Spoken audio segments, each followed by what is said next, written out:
नाही, आजकाल मला हे वाटतं की सगळ्यांनी शेती काही करू नये, शेतीतून बाहेर पडावं. जे शेतीतून बाहेर पडले ते मोठे झाले. विचाराला धरून कार्यकर्ता होतो, पुढाऱ्याला धरून नाही. वा, म्हणजे विचाराला धरून कार्य करता होता, पुढाऱ्याला धरून नाही. नाही. महत्वाची गोष्ट आहे. मला म्हणे, अरे रात्रीच तू माझ्या स्वप्नात आला. वसंत दादा, हा, तुला काय दादा? काय नाही, तुला पार्लमेंटला उभं राहायचंय. मी तर गडबडूनच गेलो. माणूस उभा केला की तो धोका देऊ शकतो. एखादा माणूस तुम्ही उभा करता तो धोका देऊ शकतो. झाड उभं करता तेव्हा त्याच्याकडून 100% गॅरंटी असते, सावली देणार आहे, फळ देणार आहे. 1 एकर 2 एकरची चिकूची बाग केली आणि सगळ्याला सांगितलं घरच्यांना की हे चिकू विकायची नाही, तोडायची नाही, ते केवळ पक्षाकरता मी लावलेले. पण ही खूप मोठी गोष्ट होती की म्हणजे आमदारही नसलेल्या व्यक्तीसाठी वसंतदादा पाटलांनी स्वतः येणं मंत्रालयात, मुख्यमंत्र्यांच्या केबिनमध्ये आणि तो कारखाना मंजूर करून देणं. वसंतदादा पाटलांचं कार्यशैली त्याच्यातून लक्षात येतं. एकही जिल्हा परिषदचा सदस्य कॉन्ट्रॅक्टर नव्हता. कॉन्ट्रॅक्टर बऱ्याच पुढाऱ्यांचा आम्हाला असा अनुभव आहे. त्यांच्याकडे मागण्या घेऊन गेले की ते नाही म्हणत नाही, काम होत नाही.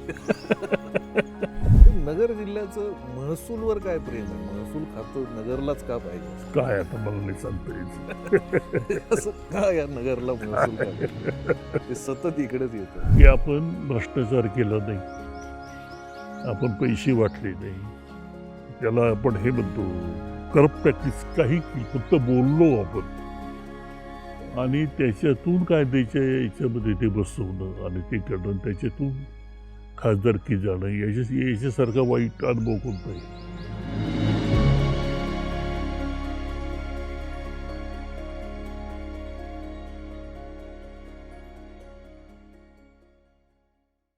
नमस्कार.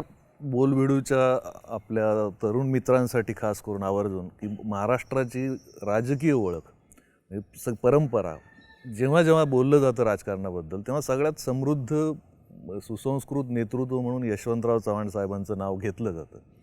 आणि ती राजकीय परंपरा खऱ्या अर्थाने तसाच वारसा, सुसंस्कृतपणाचा, साहित्याची आवड असण्याचा किंवा निष्ठेचा आणि आपल्या परिसरातला निसर्गाचा, पर्यावरणाचा हा जो वारसा यशवंतराव चव्हाण साहेबांचा होता तो खऱ्या अर्थाने चालवणार आहे. आणि तो नैतिक दबदबा अजूनही टिकवून ठेवलेले माननीय यशवंतराव गडाख साहेब, त्यांच्याशी आपण गप्पा मारणार आहोत. आपल्याला यात राजकीय गप्पा अपेक्षित नाही आहेत. आपल्याला तरुण पिढीसाठी की त्यांनी जवळपास 80 वर्षाचा काळ, आज ते 82 वर्षात पदार्पण करतायत आता काही दिवसात. तर हा एवढा समृद्ध अनुभव असलेलं राजकीय नेतृत्व त्यांच्याकडून आपल्याला समजून घ्यायचं की आज हे राजकारण ह्या थराला आलं, पण काय समृद्ध परंपरा होती आपली राजकीय आणि काय समृद्ध वारसा आपला आहे. यात खूप किस्से, खूप गोष्टी आपल्याला समजून घ्यायच्या आहेत. मला सगळ्यात जास्त इंटरेस्ट अजून पण आहे की हे सोनईसारख्या गावात अमृता प्रीतमला यावं वाटलं, या सोनईसारख्या गावात गुलजारांना यावं वाटलं, हे केवळ गडाख साहेबांच्या साहित्याच्या आवडीमुळे. तर हे लोक कसे आले हे पण आपण त्यांच्याकडून ऐकणार आहोत. पण सगळ्यात सुरुवात करताना मला असं वाटतं की स्वातंत्र्य आणि तुम्ही असं सोबतचा प्रवास आहे या देशाच्या, तर त्यावेळेसचं गाव, त्यावेळेसचं भारतातलं म्हणजे आपलं सोनई किंवा सगळा हा परिसर तो कसा होता, काय बदल झाला आहे? 70-80 वर्षापूर्वी महाराष्ट्र आणि ग्रामीण भाग आणि ग्रामीण भागातली शेती, उद्योगधंदे नव्हते, दुष्काळ पडायचे, त्यावेळेला पाटपाणी पण नव्हतं. विशेषतः आमच्या भागात सांगतो तुम्हाला, असं एक उदास असं वातावरण असायचं. लोकसंख्या कमी होती आणि इथं आमच्या गावामध्ये फक्त मराठी शाळा होती, हायस्कूल वगैरे काही नव्हतं. तिथे आम्ही शाळेत जायचो आणि एक प्रकारचं शेतीचं यांत्रिकीकरणही झालेलं नव्हतं. बैलाची शेती होती, 4 बैल, 6 बैल, 12 बैल ती श्रीमंती होती. जेवढं जास्त बैल लावणीला तेवढा शेतकरी मोठा, अशी परिस्थिती होती. आणि एकंदरीत संथ असं जीवन होतं. सणवार साजरे केले जायचे ग्रामीण भागाच्या त्या पद्धतीनं. तेवढाच एक आनंद असायचा. पूर्वीच्या त्या काळामध्ये जत्रा व्हायच्या, जत्रेला तमाशे यायचे आणि ते 8-8 दिवस मुक्काम करून राहायचे. बैलगाड्याने यायची ती पण, तमाशे पण. आणि ते एक मनोरंजन होतं ग्रामीण भागाचं. आज आता व्हॉट्सॲपवर सोशल मीडियावर एक प्रश्नभर तरुण पिढीला विचारला, तरुण पिढी विचारते, बरीच काही मंडळी, की 70 वर्षात काय झालं, नेहरूंनी काय केलं किंवा काहीच केलं नाही. तर तुम्हाला काय वाटतं, काय बदल झाला? म्हणजे ही या परिस्थितीतून भारत आता इथपर्यंत. आता बघा ना, तुम्ही आता गावातून रात्री आला तर जाताना बघा, मी समक्ष डोळ्यानेच विचारणार नाही, डोळ्यानेच पाहिले पाहिजे. आम्ही तर अनुभवलं. हां, एस टी स्टँड नव्हतं, एस टी यायची, एक एस टी दिवसभरात, आणि ती नंतर यायला लागली. आज या सोरे गावामध्ये किंवा परिसरामध्ये हजारो मोटरसायकली आहेत, हजारो. दूध धंदा वाढलेला आहे मोठ्या प्रमाणात, सोसायटी आहेत दूध धंदा. त्याच्यामुळे एक आर्थिक बदल झाला. कारखानदारी तर आलीच, कारखाना समजा या भागात आहे, पण जिथं कारखाने नाहीत तिथं सुद्धा पुष्कळसं औद्योगिकरण वेगवेगळ्या पद्धतीनं, छोटे मोठे उद्योगधंदे, MIDC आली, असं एक वेगळं पद्धतीनं सगळं सुरू आहे. आणि एकदम असं गाव भरल्यासारखं वाटतं. नवीन इमारती झाल्यात, नवीन घरं झाली. आता पूर्वी छपरं होती राहायला, मी छपरात राहिलेलो आहे, पाचरटाची. तुमच्या घराचं वर्णन समजा लहानपणीच्या करायचं तर आत्ता कसं का, म्हणजे ती आठवण म्हणून, की कसं घर होतं आणि शेत कसं होतं, तुमचं घर कसं होतं आणि शेती कशी होती, म्हणजे त्या काळातली तुमची शेती जी काही, म्हणजे शेती बैलाची. हां, ज्वारी, बाजरी, गहू, कपाशी, अशी पिकं व्हायची. पूर्वी इंजिन नव्हते, बोटा होते, बोटं हाकायचो आम्ही. बोटीनी पाणी काढायचं आणि शेतीला द्यायचं. दिवसभर बोट हाकायची. सगळी शेती बैलाची होती. कष्ट खूप होते, भयानक कष्ट होते. नांगरट, मी नांगर राखलेलं आहे. नांगरटीला बैल, शेतीला बैल, सगळ्या मोठेला बैल. अशा अवस्थेमध्ये माझं घर म्हणजे पत्र्याचं होतं. 3 खोल्या होते. म्हणजे आमची हे चुलते वगैरे 3-3, 4-4 चुलते मला होते, आता नाहीत कोणी. मध्यम वर्गापेक्षाही कमी अशी परिस्थिती. पिकं व्हायची, पण एक दुष्काळ पडला की सगळं संपून जायचं, सगळं. म्हणजे एक आठवण मला येते अशी, की आमचे वडील दर महिन्याला नेवाशाला जायचे, तालुक्याच्या ठिकाणी पेन्शन आणायला. पेन्शन 80-90 रुपये, पण त्या काळात फार मोठे. तर एक वेळेला भाड्याला पैसे सुरले नाहीत, म्हणून त्यांनी मला पाठवलं गावात. नारायण पीटर म्हणून, पीटरचं दुकान होतं पानपट्टीचं. जा त्यांच्याकडून 10 रुपये आण. ते 10 रुपये आणण्यासाठी मी जवळजवळ 3 ते 4 तास बसलो त्याच्या दुकानापुढं. 10 रुपये मिळाले? 10 रुपये. त्याची गोळा होतील तेव्हा तो देणार. बरोबर. त्याजवळ थोडेच पैसे होते. अशा परिस्थितीमध्ये दारिद्र्य होतं.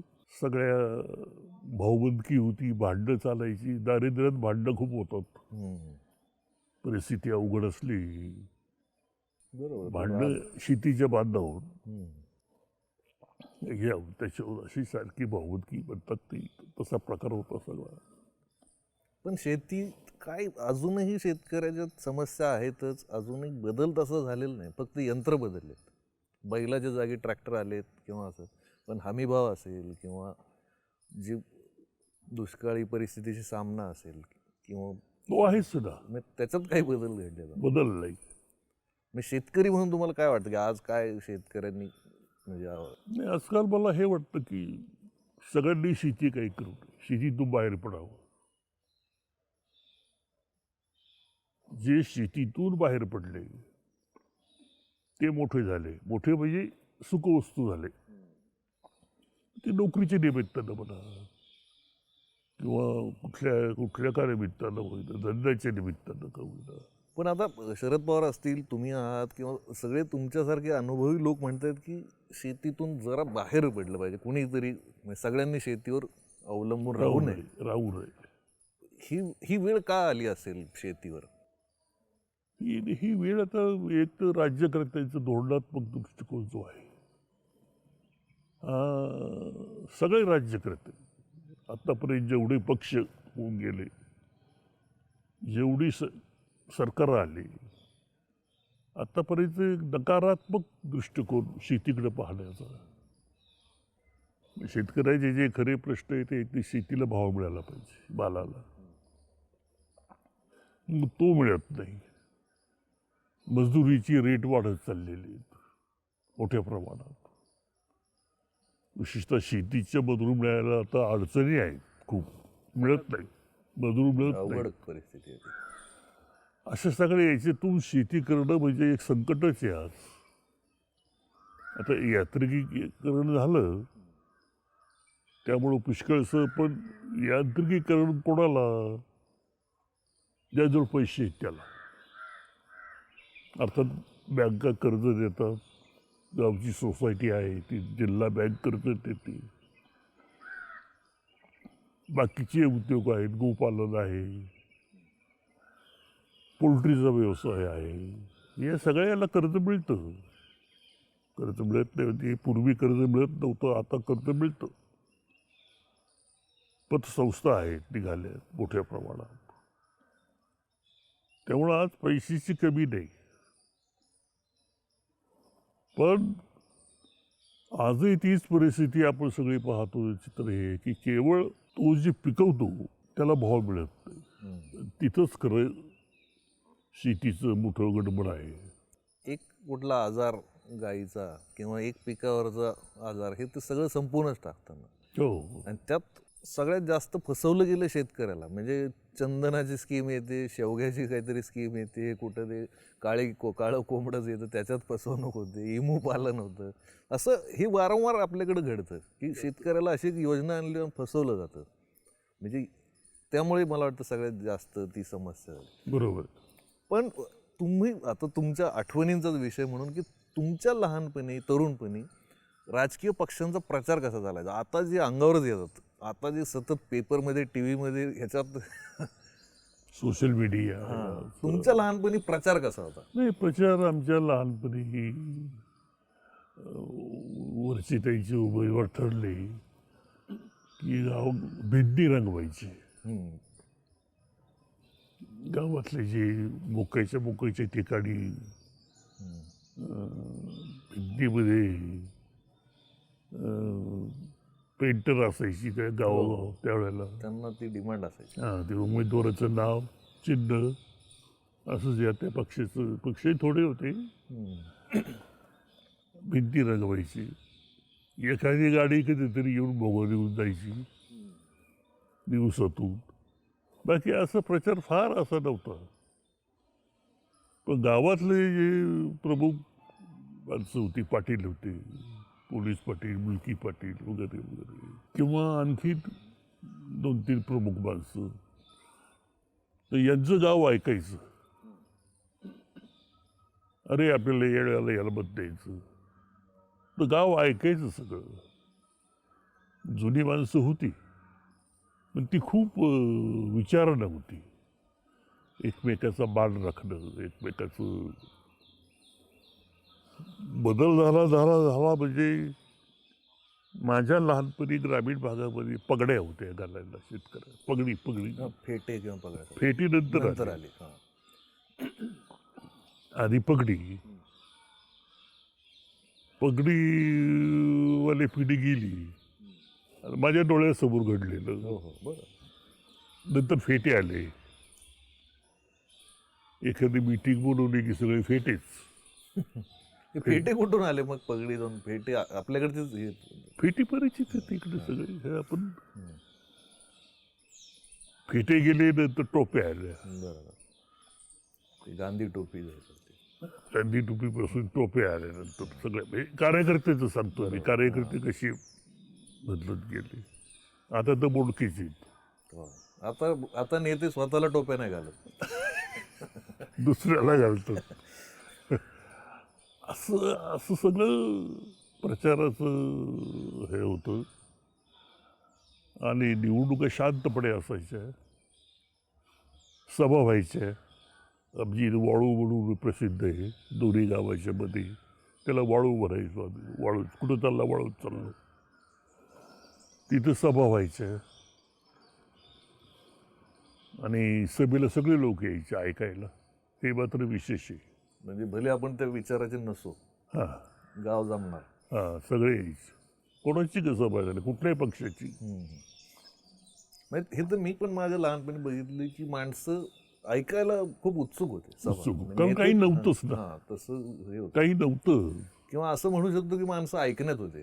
हां आता कुणी ऐकण्यात राहिलेलं नाही. नाही. आता म्हणजे ते मगाशी जो मुद्दा बोलले तुम्ही की गावात अशी 2-4 माणसं प्रत्येक गावात होते की ज्यांचं ऐकलं जायचं, ज्यांचा मान होता. आता ती संस्कृती नष्ट होत गेली. म्हणजे नष्ट झालीच आहे. मग हे राजकारणामुळे झालं की गावात आता कोणाचा असं हा माणूस आहे ह्याच्या ऐकण्यात सगळं गाव आहे किंवा असं नाही राहिलेलं. असं नाही राहिलं. काय बदल होत गेला तो परिस्थितीमुळं. परिस्थितीमुळं झाला म्हणा किंवा शिक्षणामुळं झाला म्हणा. हा बदल होत गेलेला आहे पिढीमध्ये. प्रत्येक पिढीत बदल असतो ना. पण ते तो ऐकण्याचा एक फायदा होता, तो निघून गेला. म्हणजे आणि दुसरी गोष्ट मला ते आत्ता निरीक्षण असं वाटलं माझं की निरीक्षण की तुम्ही म्हटलं ते पक्षी होते. म्हणजे हे जे पक्ष 2-4 होते तुमच्या काळात. पक्ष खूप कमी होते ना लहानपणी तरुणपणी. आता आपल्याला विसंगती अशी दिसते की तेव्हा 2 पक्ष होते आणि हजारो पक्षी होते गावात. आता हजारो पक्ष झाले तर 2-4 पक्षी असतात गावात. इतकी विचित्र परिस्थिती आहे. त्यामुळे इतकं कौतुक वाटतं की तुम्ही एवढी झाडं लावलेली आहेत आणि इथं एवढा सतत पक्ष्यांचा आवाज येतो. असं फार आता कमी चित्र राहिलेलं आहे. ही झाडांची आवड कुठून निर्माण झाली? तेच मी सांगितलं ना की माझे शिक्षक होते प्राथमिक शाळेमध्ये. आम्ही काय 4वी-5वी असू त्यावेळेला. त्या राणे म्हणून शिक्षक होते. म्हणजे अजून लक्षात आहे नाव ते. त्यांना आवड होती झाडांची.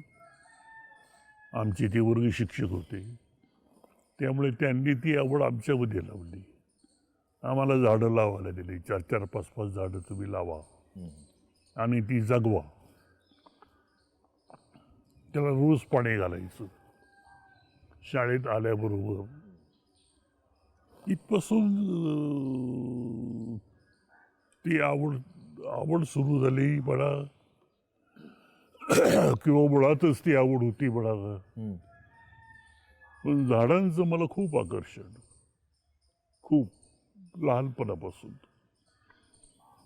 आणि ही आता तुम्ही आमराई ही पक्ष्यांसाठीच ठेवून दिलेली आहे. त्याच्यातलं हे इथे पक्ष्यांसाठी तुम्ही झाडं आमराई किंवा हे जे ठेवले बाग. नाही, माझी जी वस्ती आहे तिथे मी नंतर सभापती झालो. नंतर मी उपाध्यक्ष झालो. तेव्हा 1 एकर 2 एकरची मी चिकूची बाग केली. आणि सगळ्याला सांगितलं घरच्यांना की हे चिकू विकायची नाहीत, तोडायची नाहीत. हे केवळ पक्ष्याकरता मी लावलेले आहेत. आणि पक्षी येतात, खातात, जातात. आणि इथं सुद्धा खूप पक्षी आहेत. इथं पक्षी आमराई आहे, चिक्कू आहे, वेगवेगळी झाडं आहेत, नारळं आहेत इथं. सगळे प्रकार लावलेले आम्ही इथं सुद्धा. तसंच कारखान्यावर पण लावलं आम्ही. कारखान्याचा एरिया पण आम्ही खूप झाडं लावलेली तिथं. कारखान्याची झाडं लावली तर मी म्हणजे शाळेतल्या शिक्षणाचा किंवा याचा कसा उपयोग होतो. मी MD पासून शिपायापर्यंत प्रत्येकाला झाडं वाटून दिली. ही झाडं तुम्ही लावायची आणि सांभाळायचं. 7 दिवसातून एकदा दोनदा त्याला पाणी घालायचं. MD असला तरी MDला म्हटलं तू पहिल्यांदा हे कर सुरुवात, म्हणजे बाकीचे करतील. अशी झाडं वाढवली आम्ही. नाही तर काय सध्या फक्त फोटो पुरतं झाडं लावतात, त्याकडे कोणी नंतर बघतही नाही. ती झाडे वाळवून जातात उन्हाळ्यामध्ये, त्याला पाणी नसतं. आता मी जेवढी झाडं लावली तिथं गावात पण लावली, रस्त्याच्या कडेला लावली गावातली, हे खरं ग्रामपंचायतचं काम आहे. पण ते आमचं काम दाखवतात आणि बक्षीस मिळवतात. हा प्रकार राज्यभर चालू आहे. पण झाडांचं असं वाटत असेल ना, म्हणजे मला तर नेहमी वाटतं की माणूस उभा केला की तो धोका देऊ शकतो. एखादा माणूस तुम्ही उभा करता तो धोका देऊ शकतो. झाड उभं करता तेव्हा त्याच्याकडून 100% गॅरंटी असते, हे सावली देणार आहे, फळ देणार आहे. नाही म्हणजे इतकं विश्वासू मला नाही वाटत जगात रिझल्ट झाडासारखा कशा सावली देणारच आहे, ती फळ देणारच आहे. त्याच्यामुळे माणसं उभं करण्याचे झाडं उभं केलेली जास्त. पण ह्या सगळ्या भागात मी मुद्दामून हा विषय काढला की तुम्हाला राजकारणात कोणी आणलं, म्हणजे तुम्ही राजकारणात कसे आला? It's accident. अच्छा. गावामध्ये पेठ आहे आमची. पेठही सुरीच असायची त्या काळात, 50-60 वर्षापूर्वी, 60-70 वर्षापूर्वी. काशीनाथ कैतके म्हणून टेलर होते, शिंपी काम असं त्यांचं दुकान होतं. ते आणि बाबूराव शिंदे म्हणून दोघांची नावं मला आठवतात. ते दोघं मित्रच होते. त्याचंही टेलरिंगचंच दुकान होतं.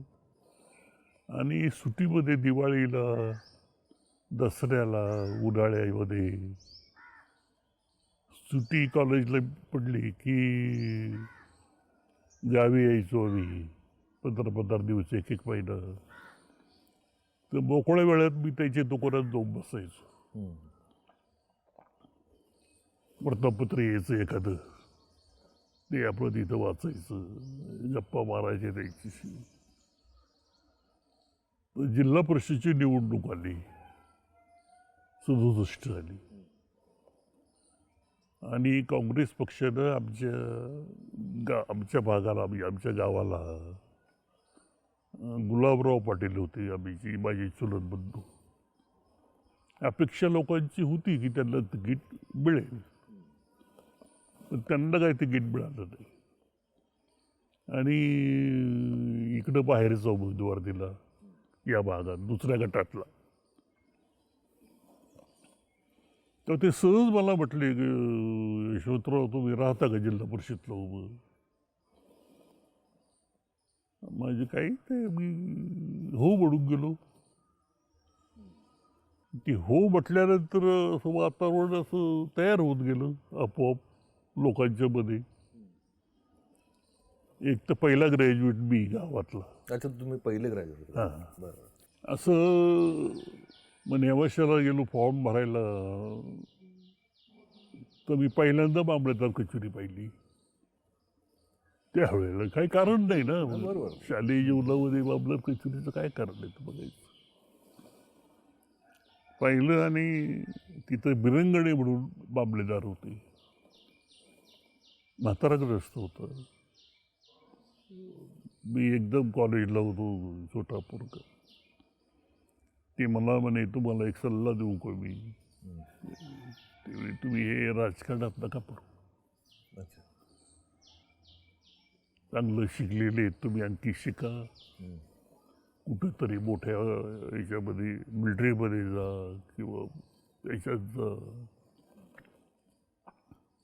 मी त्यांना म्हटलं साहेब भरलं, मी सहज भरलं, मी काढून घेणार नाही अर्थ. खरंच कळतो तसं परिस्थिती. पण नंतर लोकांनी वर्गणी केली परस्पर. अच्छा. गावातलं सोने मोठं गाव आहे, मोठं म्हणजे बरं आहे. त्याला 12 वाड्या आहेत या गावाला. आता वाड्या म्हणजे गावच झाली. आता काय वाड्या राहिल्या नाही. आणि परिस्थिती अशी आली की मी अर्ज काढूच नाही आणि राहिलो उभा. भाषण करता येत नव्हतं, पाय थरथर कापायचे भाषण करायला लागल्यावर. एकदम नवीनच सगळं लोकांच्या पुढं. आणि 174 मतांनी मी निवडून आलो फक्त. विरोधक मोठा होता, श्रीमंत होता खूप.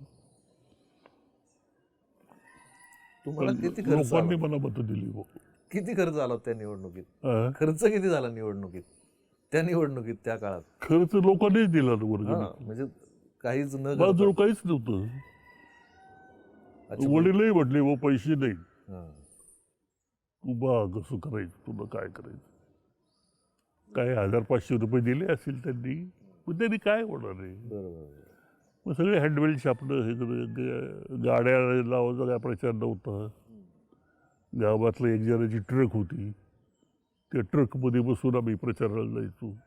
अच्छा. ट्रक त्यांनी दिली, घे बाबा तुला 8 दिवस प्रचाराला. मग तुम्ही ट्रक घेऊनच? संध्याकाळी आलं की काय कोण जेवण देतं काय. त्यावेळेला भेळ खायची. इथं गावामध्ये कुठं चहा प्यायला गेलं तर त्यावेळेला दूध नव्हतं, दूध मिळायचं नाही. चहाला कोरा चहा प्यायचा. कब्बाशा नव्हत्या. आणखी आतमध्ये हो हो, ग्रामीण भागात बरं, केले. परातीतच लोक चहा प्यायचे. पत्र्याच्या थाळ्या, थाळी ताटलाची, त्याच्यात चहा यायचं ताटलीमध्ये. हो. अशा सगळ्या याच्यामध्ये मी. आणि गंमत अशी की निवडून आल्यानंतर मग सभापतीची निवड होती तालुक्याची. तेव्हा आमची चुलत भाऊ काँग्रेसमध्येच होते, गुलाबराव पाटील. ते मला घेऊन गेले श्रेष्ठीकडं. श्रेष्ठी म्हणतात काँग्रेसमध्ये. हायकमांड श्रेष्ठी. ते म्हणलं आम्ही तुम्हाला उपसभापती करतो. मला करत असला तर सभापती करा. पहिल्यांदाच तुम्ही असं? पहिल्यांदा. मला उपसभापती नको, मला नोकरी करायची, मला शेती नोकरी असं सगळं. सभापती करत असले तर मी येतो. त्यांनी केलं सभापती. मला सभापती केलं. 8 दिवसांनी ऑर्डर आली नोकरीची. मी इंटरव्ह्यू देतच असायचो ना त्यावेळेला. CID इन्स्पेक्टरची ऑर्डर आली. निर्णय घ्यायची वेळ आली आता. मग मी असं याच्यात पटलो की काय करावं. एक तर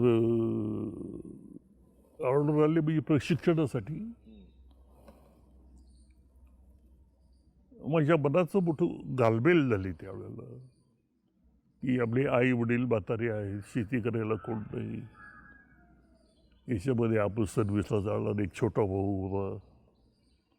दोन मी करतो शेती, तुम्ही जा.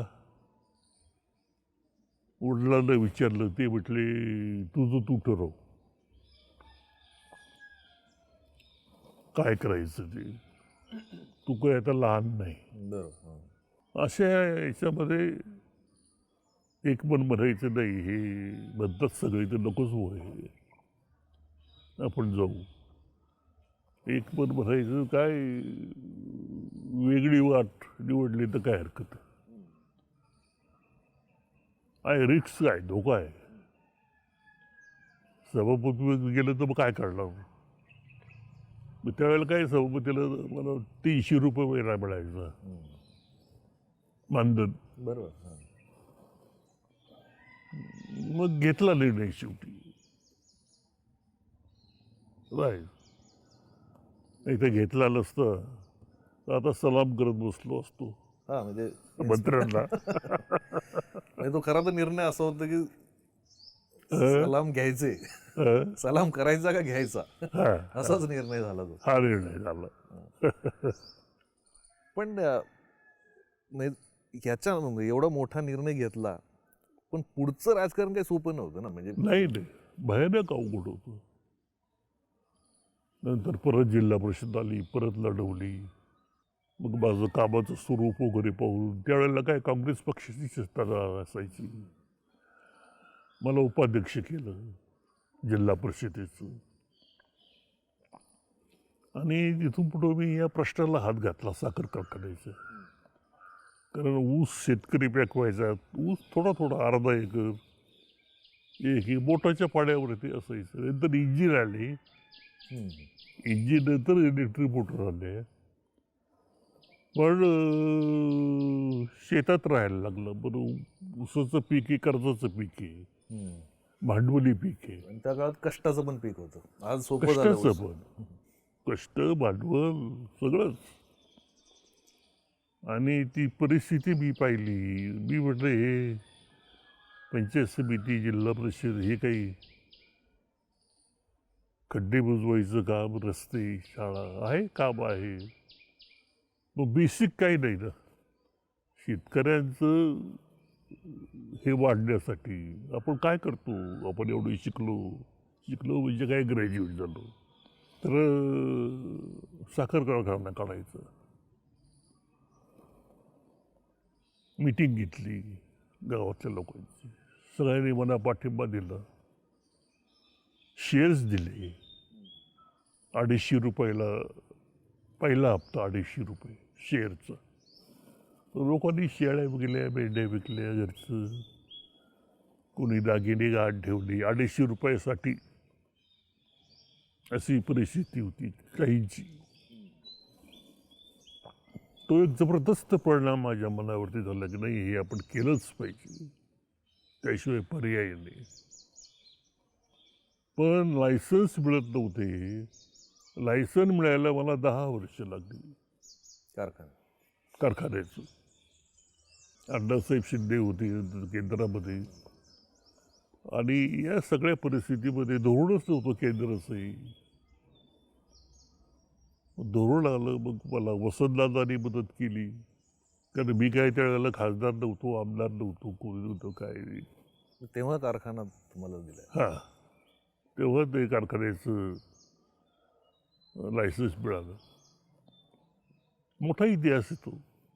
पण ती म्हणजे आपण आमदार नाही होत, खासदार नाही होत, तरी आपल्याला कारखाना काढायचा आहे, ही कुठून आलं? हेच ना मग शेतकऱ्यांची अवस्था पाहून. अच्छा. शेतकऱ्यांची अवस्था. त्यावेळेला राहुरी कारखाना नुकतंच तिचं काम चालू होतं कारखान्याचं. आम्ही सायकलवर जायचो ते काम पाहायला. काय कारखाना म्हणजे तरी काय असतो आम्हाला माहीत नव्हतं. बरोबर. तिथं बघायचं, स्फूर्ती यायची आणखी, अरे आपला पण असंच काढला पाहिजे, झाला पाहिजे, आपला पण असाच झाला पाहिजे असं. पण हे नगर जिल्ह्यात असं सहकाराचं किंवा आपला कारखाना पाहिजे ही एक काय भूमिका, म्हणजे एवढी मोठी स्वप्न या नगर जिल्ह्यात काय असं? नाही, आता कारखाना काढणं फार सोपं आहे. आता काही लायसन्सची गरज नाही, भांडवल मिळतं मोठ्या प्रमाणात. सहकारी बँक आहे, MSC बँक आहे, इतरही बँक आहे. आता काय अवघड नाही कारखाना काढणं. कारखाना काढणं म्हणजे ऊस आहे मुळात. कुकडी झालं, कुकडीमध्ये आज त्या भागामध्ये 3-4 कारखाने आहेत त्या पाड्यावरती. मुळा झालं, मुळेवरती आहेत, आमचा आहे, ज्ञानेश्वर आहे, पाथर्डी आहे. उत्तर भागामध्ये म्हणजे श्रीरामपूर, कोपरगाव वगैरे तिकडे पूर्वीच कारखाने होते. नगर जिल्ह्याचं राजकारण सगळ्यात इंटरेस्टिंग राजकारण महाराष्ट्रातलं मानलं जातं, सगळ्यात अटीतटीचं. या भागात आपल्या निष्ठेने, आपल्या तत्वांनी किंवा असं राजकारण करत राहणं, ह्यात काय अडचणी आल्या असतील ना? खूप अडचणी आल्या असतील. म्हणजे सगळ्यात महत्त्वाची तर तुमची निवडणूक, जी सगळ्यात गाजलेली आपल्याकडे महाराष्ट्रात, विखेची आमची. आणि हे होऊनही माणूस म्हणून तुमच्यात कधी मतभेद झाले? आजकाल किरकोळ गोष्टींमुळे नेते एकमेकांचं तोंड बघत नाहीत किंवा अगदी खालच्या पातळीवर टीका होतात. पण त्या गाजलेल्या निवडणुकीचा अनुभव आपण ऐकला पाहिजे, म्हणजे आजच्या पिढीला तो माहीत पाहिजे, तरुणांना. काय घडलं होतं नेमकं सुरुवात त्या निवडणुकीत? नाही, नेमकं काय घडलं म्हणजे मी भाषण करताना भावनेच्या भरात म्हणा किंवा याच्यामध्ये मी बोलून गेलो. आणि परिस्थिती खरी होती ती. हे विरोधक सायकली वाटतील, त्यांनी सायकली पण आणून ठेवले होते नगरला, इकडं तिकडं. पैसे वाटतील तर ते घ्या, पण मतं मला द्या. हा एक भाग होता. आणि एक पॉईंट जो सुप्रीम कोर्टाने जाहीर धरला की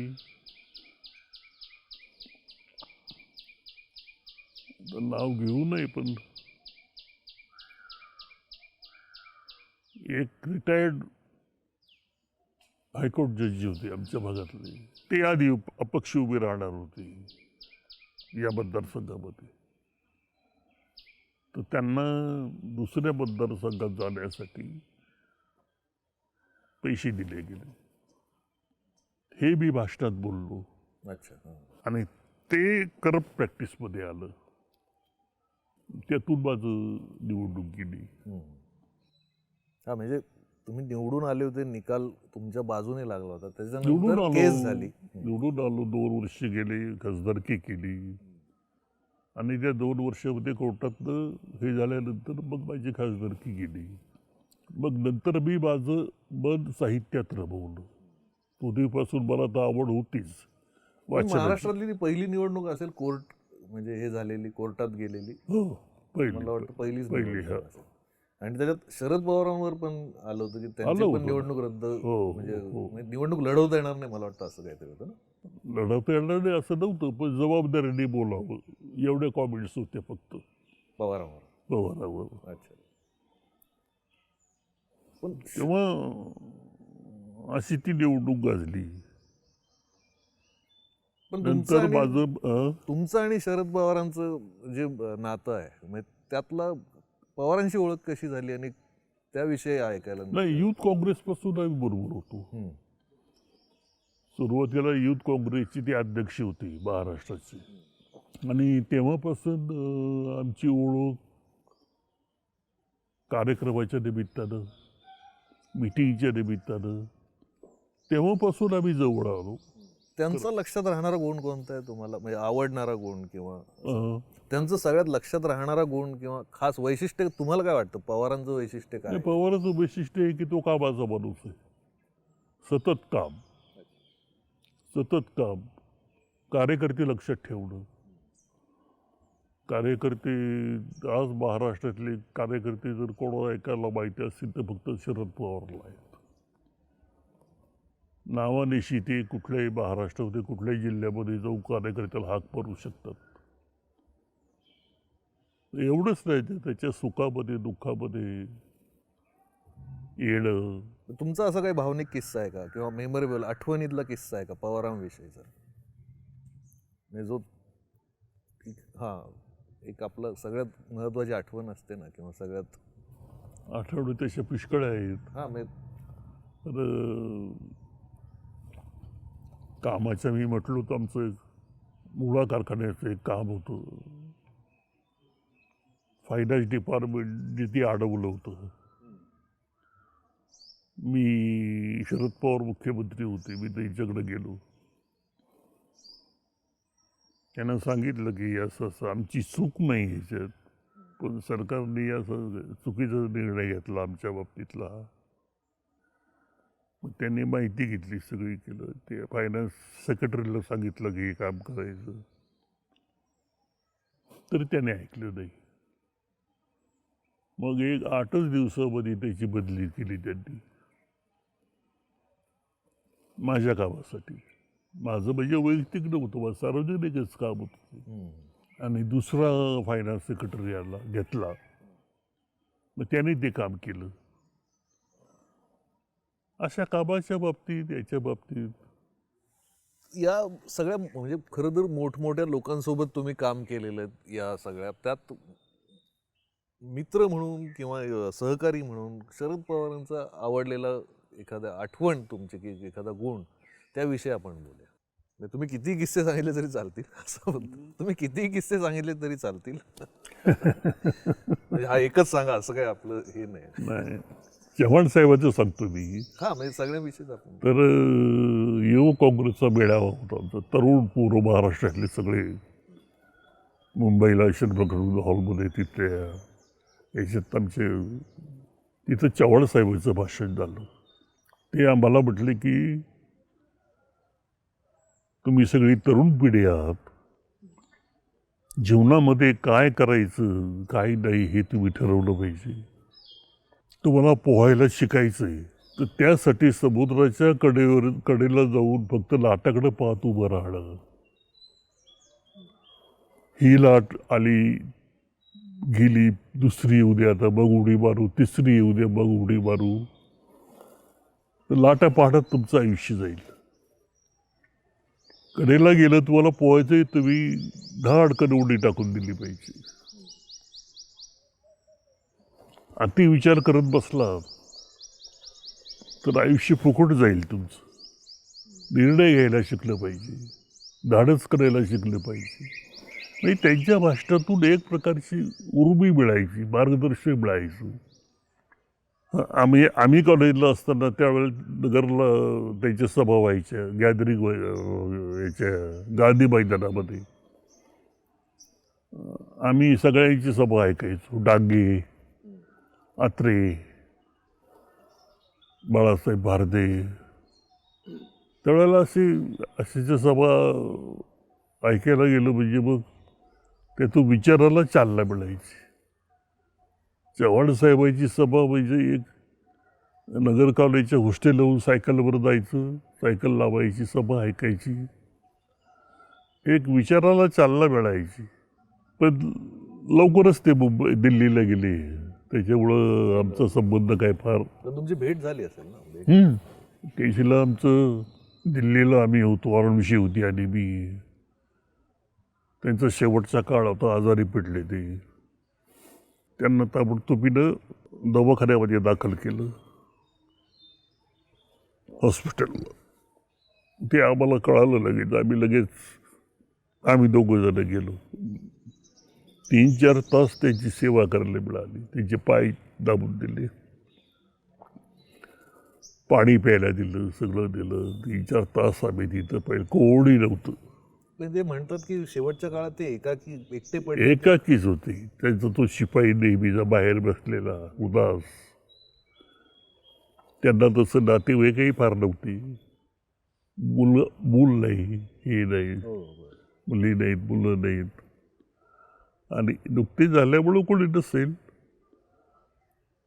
मग नंतर दादासाहेब रुपवते आले, नंतर शरद पवार आले, हे आले. मग आम्ही तेवढ्या ह्याच्यात त्यांनी मला विचारलं, यशवंतराव तुला तिकीट मिळालं का? मला हो साहेब मिळालं. मी ही माणसं लक्ष ठेवणारी होतीस कार्यकर्त्यामुळे, सगळ्यामुळे. तुमच्या काळातला कार्यकर्ता आणि आत्ताचा कार्यकर्ता काय फरक वाटतो तुम्हाला? फार फरक आहे साहेब. नाही म्हणजे कसा फरक आहे? आता तर फार वाईट परिस्थिती आहे. म्हणजे फार फरक म्हणजे आता एक तर आस्था राहिली नाही, पक्षांतर्गत सुद्धा नाही.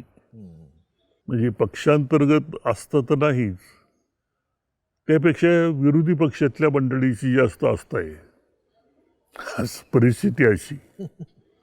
तेव्हा सगळे चित्रच बदललंय. वैचारिक तर काही राहिलंच नाही. तेव्हा जो एखाद्या निष्ठावान कार्यकर्त्याचा आठवत आहे का, म्हणजे किस्सा किंवा आठवण आहे का एखाद्या, तेव्हा कसा असायचा कार्यकर्ता? एक तर काँग्रेस पक्ष होता, दुसरा कम्युनिस्ट पक्ष.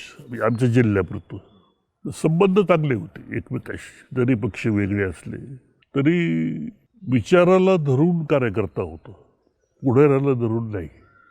वा, म्हणजे विचाराला धरून कार्यकर्ता होता, पुढाऱ्याला धरून नाही. पण महत्वाची गोष्ट आहे, पुढाऱ्याला धरून नव्हता विचार. काँग्रेस पक्षाचा विचार तर विचार. आजकाल पुढाऱ्याला धरून कार्यकर्ते आहेत. पुढारी गेलं की गेले त्याच्या मागे. टेंडरला धरून आहेत. अनेक प्रकार आहे, टेंडर आहेत, हे आहे सगळं. का बदललं असं वाटतं तुम्हाला? स्वार्थीपणा आहे. हे का बदल झाला असा?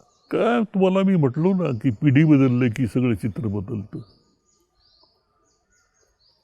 आता आमच्या वेळेला जिल्हा परिषदमध्ये मी होतो, अध्यक्ष उपाध्यक्ष वगैरे. त्यावेळेला बरं आज चाल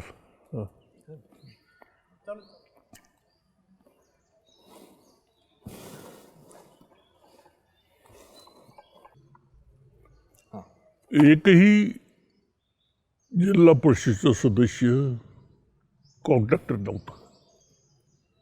कॉन्ट्रॅक्टर एकही 60-62 सदस्य होते. पण जिल्हा परिषदच्या सदस्यांनी कॉन्ट्रॅक्ट घेणं म्हणजे सदस्यापासून असं नॉट ए सिंगल मॅन म्हणजे ते अशी पाळलं जिल्हा परिषद जायचं. होती, हं? अशी जिल्हा परिषद होती ज्याच्यात कॉन्ट्रॅक्टर नव्हता, नाही नाही सदस्य. म्हणजे झाले नाही कॉन्ट्रॅक्टर कोणी. वा. पण 72चा दुष्काळ पडला आणि दुष्काळानंतर मात्र मग चित्र बदललं. मग लोक खूप कॉन्ट्रॅक्टच्या याच्या मागे लागले. नंतरची येणारे जिल्हा म्हणजे परिषद तुमचं निरीक्षण असं आहे की हे 72च्या दुष्काळानंतर कॉन्ट्रॅक्टरशिप जास्त नंतर आली. नंतर वाढली. नंतर आले अच्छा. 72 नंतर पुढचे. आणि नगरमधून अचानक कम्युनिस्ट एवढं स्ट्रॉंग होतं इथं, अचानक कसे काय नगरमधून कोण कम्युनिस्ट एकदमच कमी का झालं? कमी काय त्याचं ते नवीन लोक त्यांच्याकडे गेलेच नाहीत. मुलं जे पहिले होते ना पुढारी त्यांची, त्यानंतर नवीन त्याच्यानंतरची आलंच पिढी जर पाहिली तर नाहीच. नाही. तरुण पिढी नाही. आता सगळ्यात महत्त्वाचं म्हणजे साहित्याची आवड एकदम ही एक फार महत्त्वाची बाजू आहे तुमची. आणि ही इथं साहित्य संमेलन झालं किंवा इथं अशा गोष्टी झाल्या, ही कुठून निर्माण झाली आवड साहित्य? मला वाचनाची पहिल्यापासून आवड आहे. आमची इथे हायस्कूल सुरू झालं म्हणजे मी पहिला विद्यार्थी हायस्कूलचा. मोहोळे म्हणून हेडमास्तर होते आम्हाला. ते शनिवार रविवार नगरला जायचे आणि येताना 4-5 पुस्तकं घेऊन यायची साहित्याची, इतिहासाची. त्यांनी एक छोटीशी लायब्ररी सुरू केली तशी 4-5 पुस्तकं. ते आम्हाला सांगायचे, अरे मुलांना वाचलं पाहिजे तुम्ही, नुसता अभ्यास काय करता. मग मी पुस्तकं न्यायचो वाचायला. त्यांनी आणलेली एक पुस्तक न्यायचं, आणून द्यायचं, दुसरं न्यायचं. ती इतिहासाची जी पुस्तकं होती शिवाजी महाराज वगैरे त्या काळातली, मोठं इंटरेस्ट वाचायचं, ते वाचून वाटायचं. त्यावेळेला ही मोठी मोठी बाकीचे आत्मचरित्र वगैरे अमुक हे नव्हते वाचण्यात गेले. पण ऐतिहासिक पुस्तकं फार मिळाले मला वाचायला. गोडी लागली प्रकारची वाचनाची. मग मी जिल्हा परिषदला अध्यक्ष असताना जिल्हा परिषदमध्ये वाचनालय सुरू केलं कर्मचाऱ्यांच्यासाठी. तिथे पुस्तकं घेतली सगळी, स्वामी असेल किंवा छावा असेल, बाकीचे आणखी वेगवेगळे घेतले.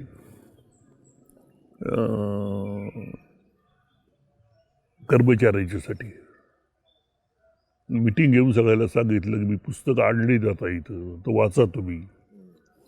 न्यायचे, वाचायला न्यायचे. इथपासून आवड लागली. आणि विशेषतः लोकसभेची निवडणुकीचा कोर्टाचा निकाल लागल्यानंतर,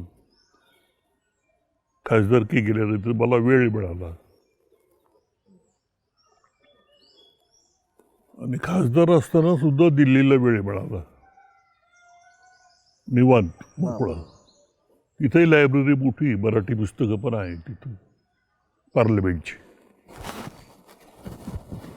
तिथेही पुस्तकं मी न्यायचो. विमानात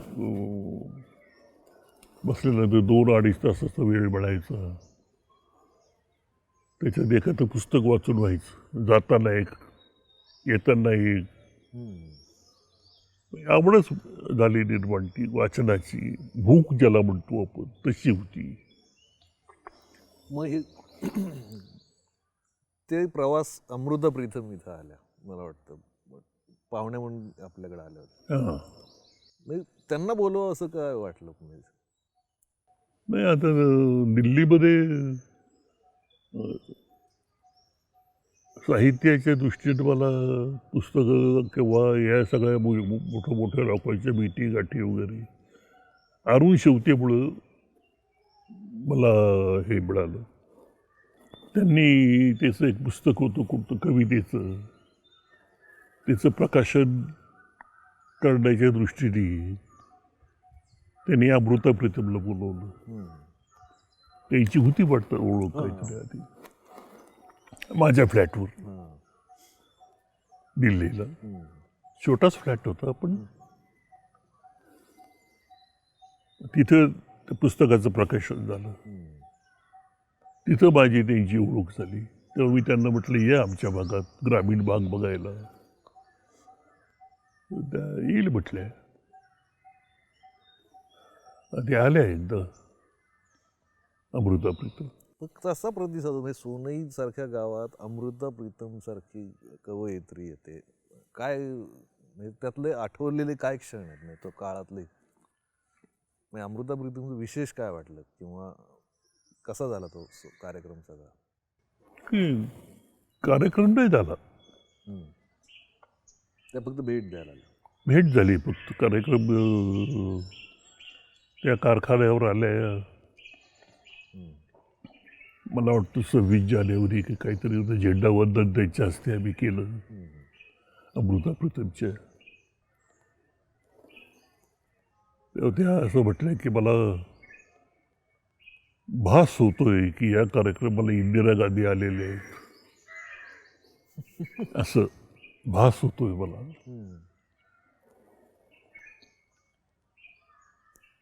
आणि गुलजारांची भेट सुद्धा शेमताईंची मुळे झाली.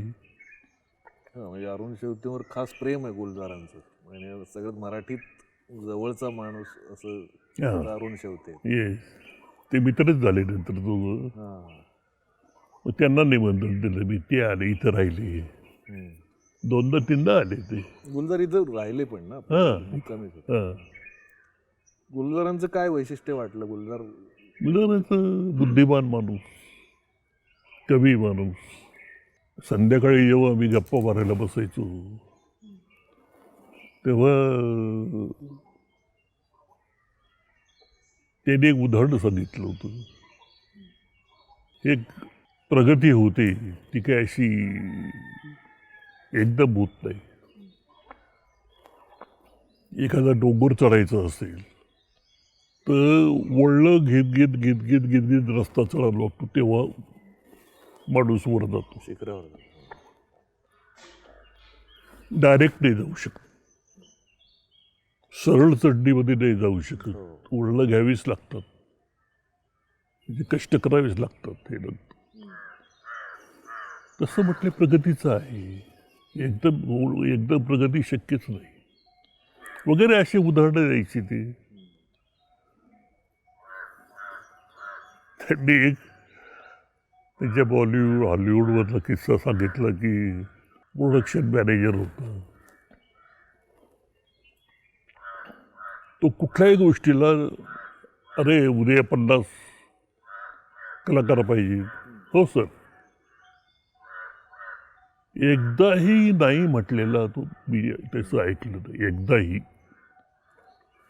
एकदा म्हणे आम्ही अशी ती बासुभट्टाचार्य आम्ही असे बसलो होतो, आम्ही त्याची गंमत करायची ठरवली. अरे काय नाव त्याचं विसरलो होतं. आम्हाला उद्या वाघिणीचं दूध पाहिजे. वाघिणीचं दूध पाहिजे. वाघिणीचं. तो नाही सर. नंतर हे म्हटले वाघिणीचं दूध कसं काय येणार? दूध तुम्हाला काय करायचं? तुम्हाला वाघिणीचं दूध पाहिजे ना, मी आणून देतो म्हणे. अरे पण सांग ना मला कसं आणलं. तर हे पा वाघिणीचं दूध मी पाहिलं नाही, तुम्ही पाहिलं नाही.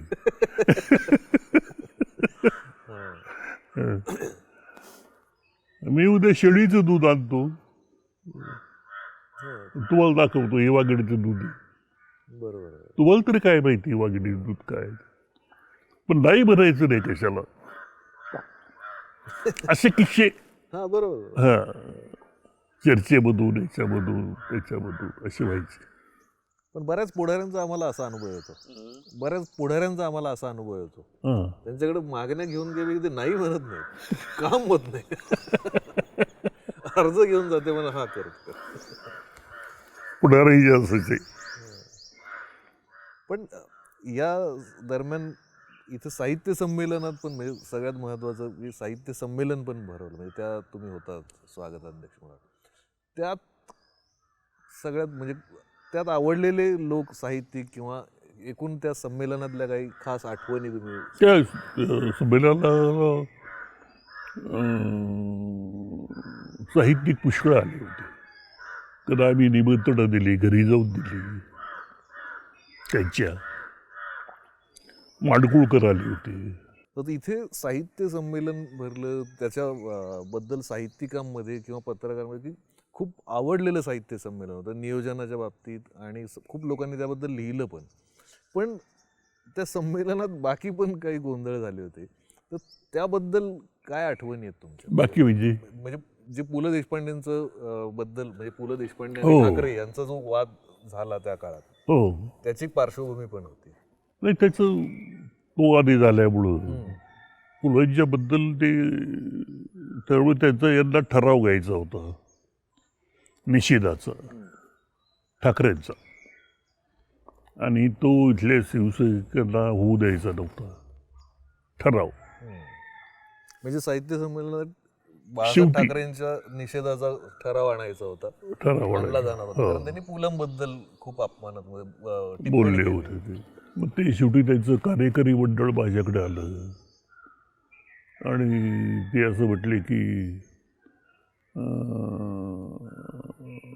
इथल्या स्वागत समितीने विनंती केली म्हणून आम्ही हा ठराव मांडत नाही, कारण आम्हाला असं कळलंय की इथल्या कलेक्टरनं 10-15 बंब आणून ठेवले, आगीचे आणले होते कलेक्टरनी. संमेलन उधळलं जाणार आहे, मांडव पेटणार आहे, पेटवून देणार आहेत.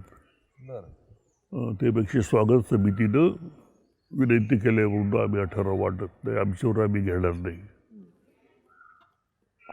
मी त्यांना म्हटलं व्यक्ती स्वातंत्र्य आहे, भाषण स्वातंत्र्य आहे, तेव्हा आम्ही विनंती केली असं मी काही म्हणणार नाही, आणि आम्ही करणार पण नाही विनंती. तुम्ही ठराव वाटा, तेवढे काही घडलं तर म्हणजे घडलं त्याला जबाबदार मी आहे. घेतलं त्यांनी ठराव. अशा घटना घडल्या काही काही. साहित्यिकांच्या बाजूने ठामपणे उभे राहिले, हा. पण तरी स्टेजवर झालाच होता गोंधळ, म्हणजे कार्यक्रमात हा. तरी कार्यक्रमात गोंधळ करण्याचा प्रयत्न झालाच होता. हो, म्हणजे काय घडलं होतं? नाही घडलं काय, ती ठराव वाचायला उभे राहिले त्यांची कार्याध्यक्ष वगैरे, आणि उभं राहिल्याबरोबर सगळ्यांनी ओरडा केला. सगळे म्हणजे तेवढा जो ग्रुप होता त्या ग्रुपनी, बाकी प्रेक्षक शांतपणे बसून होते. सगळा मांडव अख्खा 2.25 लाख लोक होते मांडवात. मोठा मांडव केला होता आम्ही, इंदूरचा मांडव आणला होता. तेव्हा असं वाटलं की आता जर गोंधळ झाला तर लोक उठतील पळतील, पण कोणी नाही, कोणी जागेवरून हल्लं नाही. आणि मग मी सगळ्यांच्या मध्ये शिरलो, खाली उतरलो, सगळ्यांच्या मध्ये गेलो. सगळे इथलेच होते, ओळखीची सगळे. सगळ्यांना विनंती केली. म्हणजे तुमच्याकडं आठवणींचा खजिना आहे, पण इतक्या मुख्यमंत्र्यांबरोबर किंवा इतक्या केंद्रीय मंत्र्यांचा सहवास तुम्हाला लाभलेला आहे. सगळ्यात आधी म्हणजे कारखान्याविषयीचा जो मुद्दा आहे की वसंतदादांनी खूप मदत केली असं ऐकलं. मला फार मदत केली. काय त्यांना वाटलं माझ्याबद्दल मला काही सांगता येत नाही. पूर्वी अशी फार ओळख नव्हती तुमची. आणि ओळख म्हणजे मी कोणी वजनदार पुढारी नव्हतो ना, साधा सभापती पंचायत समितीचा, जिल्हा परिषदचा, काही खासदार नव्हतो, आमदार नव्हतो, कोणी असं मोठा पुढारी नव्हतं मी. तरी त्यांना खूप आस्था होती माझ्याबद्दल. त्यानं महाराष्ट्रामध्ये 10 कारखान्याचे ऑर्डर द्यायचे होते फक्त त्यावेळेला, साखर कारखान्याचे. अच्छा. तर आमची द्यायला काही तयार नव्हती ऑर्डर. मुख्यमंत्री वसंतराव नाईक होते त्यावेळेला. ते दादाला मी म्हटलं, दादा असं असं काय. ते म्हणे थांब. यशवंतराव मोहितेला फोन लावला, त्यांना बोलवून घेतलं चेंबरमध्ये. चल म्हटले आपल्याला CM-कडे जायचं. ते दोघं आणि मी, आमची मुळा कारखान्याची फाईल त्यांच्या हातात, दादाच्या मुख्यमंत्र्याच्या, आणि आम्ही त्यांच्या चेंबरमध्ये याच्यावर मंत्रालयात 6व्या मजल्यावर गेलो. तर दादा त्यांना म्हणले, अरे महाराष्ट्र, पश्चिम महाराष्ट्रात किती कारखाने काढतात, तिकडे विदर्भात याच्यामध्ये कारखाने उद्या ना. तर दादा त्यांना म्हटले, कोणी अडवलं. त्यांचं तिथं सुरू झालं. म्हणजे वसंतराव नाईक आणि वसंतदादा. हां, कोणी अडवलं म्हटले. कार्यकर्त्यांनी शेअर गोळा करावेत, लायसन्स करता अर्ज करावं. आता हा बोलले पोरगा असंच म्हटले. हा लोकात गेला, शेअर्स गोळा केली, लोकांचा विश्वास संपादन केला, आणि असं असताना आपण ऑर्डर द्यायची नाही. हे द्यावे लागेल म्हणजे ऑर्डर. मोहिते होते, ते बोलले. म्हणजे हा एक किस्सा. म्हणजे त्याच्यानंतर कारखान्याचं काम झालं. हां, म्हणजे वसंतराव नाईकांनी मंजूर केलं. केलं. हा, नायकांनी केलं मंजूर. मग ठीक आहे म्हटले, पण तिकडं पण लक्ष द्या वगैरे वगैरे. नाही, पण ही खूप मोठी गोष्ट होती की म्हणजे आमदारही नसलेल्या व्यक्तीसाठी वसंतदादा पाटलांनी स्वतः येणं मंत्रालयात, मुख्यमंत्र्याच्या केबिनमध्ये तो अर्ज घेऊन येणं आणि तो कारखाना मंजूर करून देणं. म्हणजे वसंतदादा पाटलांचं कार्यशैली त्याच्यातून लक्षात येतं. किती हा माणूस जरी शिकला नसला तरी त्याचं मन किती मोठं होतं. वसंतदादाच्या अशा खूप आठवणी असतील. फार आहेत.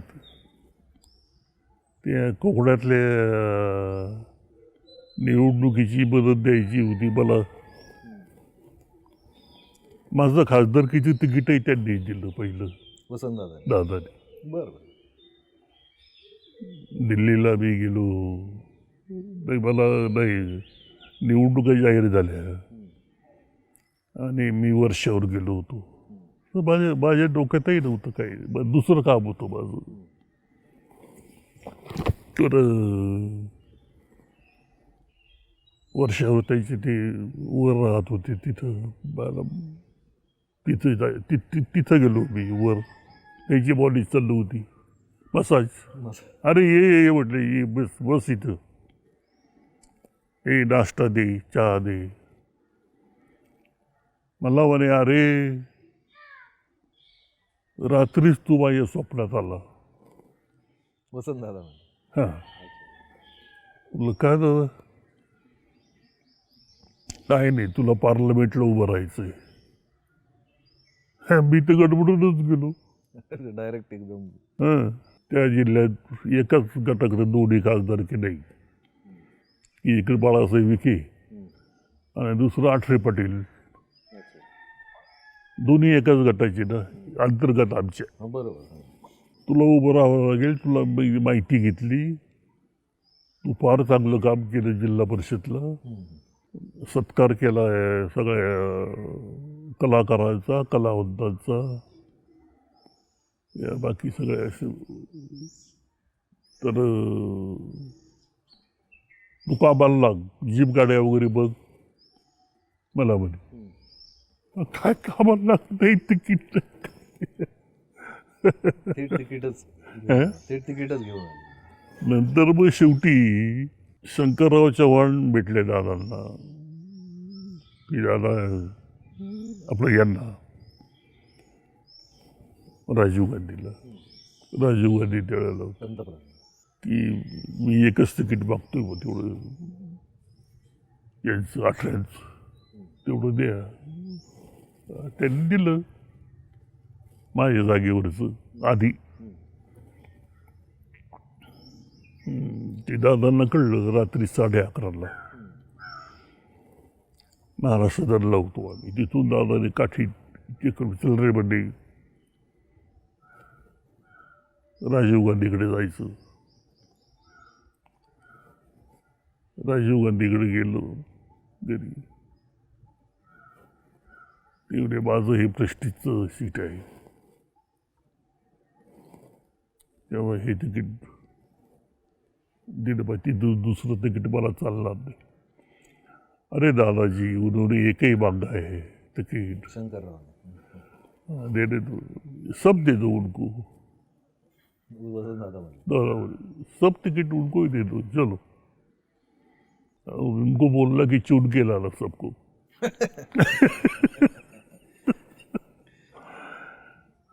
तुम्हें जाने दो, चलो आपको ले लो. असं म्हणून तुमचं दिलं. मला म्हणे आता पटकन जा, फॉर्म भरा लगेच. दिल्लीहून लवकर फॉर्म भरा. काय सांगता येतं, परत तिकीट बदलतं, परत चेंज होतो, काय होतं. तो एक किस्सा दादांचा. त्या प्रचारातला काय अनुभव आहे पहिली खासदारकीच्या निवडणुकीत? कारण ती सगळ्यात मोठी निवडणूक आहे तुमच्यासाठी, म्हणजे पहिल्यांदा खासदारकीचा. पहिल्यांदा निवडणुकीला मी जिल्हा परिषदचं उपाध्यक्ष आणि अध्यक्ष 10 वर्ष. त्यामुळं मी अनेक गावामध्ये गेलेलो होतो. शाळेची इमारत, आणखी कामाच्या निमित्ताने, विकासाच्या निमित्ताने, या निमित्ताने तालुका वाईज गावामध्ये, मोठमोठ्या गावामध्ये वगैरे वगैरे माझी फिरती खूप होती आधी. त्यामुळं लोकांनी मला मान्य केलं. म्हणजे 1 लाख मताच्या वर मतात निवडून आलो ना मी त्यावेळेला, ढाकळेच्या विरुद्ध. बबनराव ढाकळे माझ्या विरुद्ध होते. ते अध्यक्ष होते त्यांच्या पार्टीचे. कोणती पार्टी होती कोल्हापूर, जनता दलच होतं. अध्यक्ष असताना 1 लाख मताच्या वर. तेव्हा गावोगाव लोक मिरवणूक काढायची, सभेला यायची. असं उत्साहाचं वातावरण माझ्या तिकिटामुळं. ते मिळत नसलेलं मिळालं, ते एक आणखी लोकांच्या मध्ये तोफा वाजवायची. तोफा उडवायची गावात आल्यावर. असं ते एक उत्साहवर्धक असं चित्र होतं. पण तेव्हाच्या निवडणुकांचा खर्चही कमी असेल ना? आता नाही, फार कमी. म्हणजे काय अंदाजे खर्च होत असेल? निवडणुका काय, पहिल्या निवडणुकीला काय 10-15 लाख रुपये जास्तीत जास्त. आता फारच महाग झाली. आता म्हणजे 10-15-20 लाख. माझंच नाही, जनरल खर्च खूप कमी होता. पोस्टरचा खर्च, भिंती रंगवायचा खर्च, आणि शेवटच्या दिवशी, मतदानाच्या दिवशी हेला मोठ्या बूथ सेंटरला मांडव द्यावं लागायचं, छोटासा नंबर काढण्यासाठी, बसायला वगैरे, लोक यायला. एवढा खर्च. हँडवेलचा खर्च आहे, याचा आहे. बाकी असं पैसे वाटप बिटप असं काय नव्हतं. ते प्रकार आता खूप जास्त झालेत. आता ते वाढले प्रकार, आता फार वाढले जातं. तुमचं कार्यकर्त्यांचे पण अनुभव इंटरेस्टिंग आहेत. म्हणजे तुमचे खूप असे कार्यकर्ते की ज्यांच्याशी जिव्हाळा आहे किंवा खास अटॅचमेंट आहे. मी असं ऐकलं की खूप. नाही, युथ काँग्रेसपासून जिल्ह्याची संघटना बांधली मी, तरुण मुलांची. म्हणजे तुमचं खास असं ते मनसुख, असं कोणीतरी कार्यकर्ते की त्याच्याबद्दल खूप सांगतात लोक. मनसुख म्हणून कोणीतरी असे तुमचे खास? मनसुख शेठ. हो, मनसुख शेठ आमच्या सोने गावातले. अच्छा. थोडीशी मतिबंद होती. त्या माणसाचं माझ्यावर खूप प्रेम, खूप. मी गावात आलो की माझ्याजवळ येणार, बसणार, गावातल्या सगळ्या गमती जमती सांगणार मला, काय काय घडलं, काय नाही, सगळं सांगणार माहिती. याने असं केलं, त्याने तसं केलं, हा असं बोलला, तो तसं बोलला. एकदा कारखान्यावर शरद पवारचा कार्यक्रम होता, मुख्यमंत्री होते ते, आणि अशा खुर्च्याला वाढवून ठेवलेले होतं. आता आम्हाला यायला वेळ होता थोडा. मनसुख शेठ, कोट बीट, काळी टोपी घातली, ती बारवड्या लोकांची असते ना, तशी घालून येऊन स्टेजवर बसले, खुर्चीवर पहिल्या रांगेत बसले मनसुख शेठ. आता लोक म्हटले आता मनसुख नाही उठायचं. हां, तर ते SP, कलेक्टर, त्यांनी त्याला पुष्कळ आग्रह केला. त्यांनाही माहीत नव्हतं मेंटली थोडं. लोक म्हणल्यावर साहेब, हे गडाख साहेब आल्याशिवाय तो उठायचं नाही. मग आम्ही आलो, स्टेजवर बसलो. माझ्या शेजारीच तो, माझ्या इकडून शरद पवार. बरं झालं मध्ये नाही बसला होतो इकडं. शरद पवार मला म्हणे, कोण आहे व्यक्ती? म्हटलं ते असं असं आहे. नाही दादा, मनसुख शेट आहेत म्हणलं, माझे मित्र आहेत. असे किस्से. तो ज्या दिवशी वारला त्या दिवशी मी घरीच होतो सोनईमध्ये. मी नगरवरून एक मोठा हार मागवला त्याला घालायला. त्याला हार घातला. त्याच्या प्रेतयात्रेमध्ये मी चाललो मनसुख शेटच्या. असे मनसुख शेटचे कार्यकर्त्याचे किस्से. पण जीवाला जीव देणारे कार्यकर्ते होते. जीवाला जीव देणार, अशी खूप निष्ठा आणि प्रेम. अशी खूप माणसं असतील तुमच्याजवळ. एवढे म्हणजे कार्यकर्त्याचं जाळंच होतं जिल्ह्यामध्ये माझं. अजूनही आता त्यातले बरेचसे गेले वयामुळं, पण आता अजूनही जे आहे ते येतात, भेटतात, गप्पा मारायला येतात. म्हणजे निवडणुकीविषयी म्हणजे तुम्ही लिहिलंय खूप, त्यामुळे तशा गोष्टी कळतात. पण निवडणूक होताना किंवा मतदानाची रात्र किंवा ह्या सगळ्या गोष्टींबद्दल तुम्ही लिहिले, त्या आठवणी आपण बोलूया सर. नाही, बँकेची, जिल्हा बँकेची निवडणूक होती आणि खेडली परमानंद म्हणून एक गाव आहे मुळा नदीच्या काठाला. त्यावेळेला काही रस्ते नव्हते, काय नव्हतं. तर विरोधी पक्षांनी तिथे एक मतदार होता बँकेचा. तर ते दोघे सख्खे भाऊ पण जुळे होते, त्यामुळे सारखे दिसायची. तर तिथं विरोधी पक्षाचे उमेदवार येऊन त्यांच्या घरी बसले, जाऊन बाहेर द्यायची ना, मतदार बाहेर द्यायची त्यासाठी.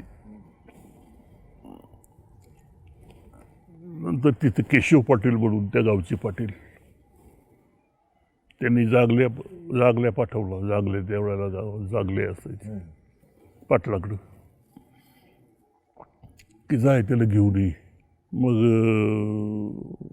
ते जागल्याने गपचूप घेऊन सांगितलं त्यांना की असं असं पाटलांनी बोलवलं.